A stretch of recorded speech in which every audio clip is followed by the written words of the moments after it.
Well, the war in Ukraine has pushed Russia to seek closer ties with China and other international partners. And that's playing out right now in Cape Town, where foreign ministers from the BRICS grouping of emerging economies are meeting.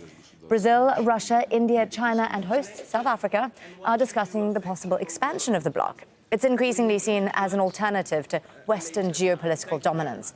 So just how far, though, could the bloc's expansion go? Around 20 countries have voiced their interest in joining. They include Saudi Arabia, Iran, Nigeria, Indonesia, Turkey and Mexico. For Russia, it could be a chance to widen its circle of friends as it faces sanctions because of the war in Ukraine. It could also be an opportunity for China, which proposed the expansion at last year's summit. It wants to portray itself as a counterbalance to the West.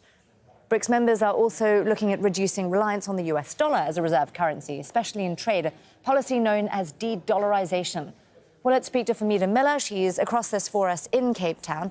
Fahmida, I understand that friends of BRICS will actually be addressing the meeting today. Just how likely is this prospect of expansion? Well, given what the South African Minister of International Relations and Cooperation said earlier, just a few hours ago, with regard to the expansion, it is key to the meeting today, and they are looking at least 19 countries expressing interest, whether formally or informally. Now, the minister had said that the members of BRICS and those interested in joining do represent a majority of the global population. And so this, I think, would be very important in terms of greater representation for what BRICS considers very important, the global south.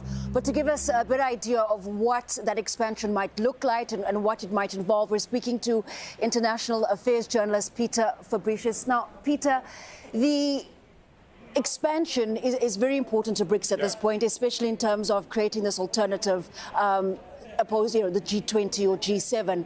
But what is the criteria that they might be looking at when bringing in new members?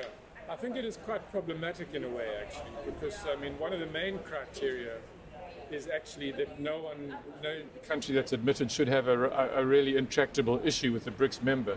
So I would imagine, for example, that Pakistan is not going to be joining BRICS in any great hurry because India has a real issue. And there may be some similar issues with China and some of the countries that it has disputes within the South China Sea on the same score. And I would also, the other thing about BRICS is that it's a kind of a slightly ambivalent sort of organization because I think it likes to see itself as non-aligned.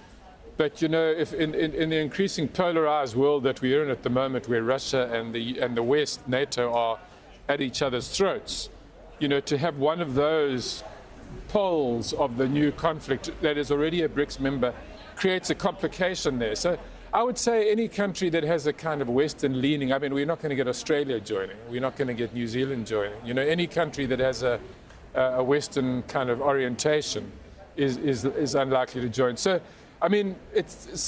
beyond that, it's hard to say. You can't say it's about democracy and human rights. Human rights, maybe they could pass off, but democracy, maybe not, considering China and Russia, or China particularly. So it's going to be a bit difficult, actually, and that's why they didn't agree, yesterday.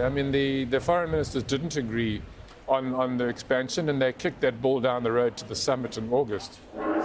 And aside from seeking common values and the difficulties they have to navigate in terms of membership, they do want to increase trade. There really is an economic focus, and they're looking at potentially a common currency. How likely is that amongst these diverse countries? No, I don't. I think that the common currency, a BRICS country, is very far down the road. Neil Suklal, the South African Sherpa, actually said that yesterday, and he's told me that before. That that would be very ambitious. But in the meanwhile, what they're doing is trying to increase trade in each other's currencies.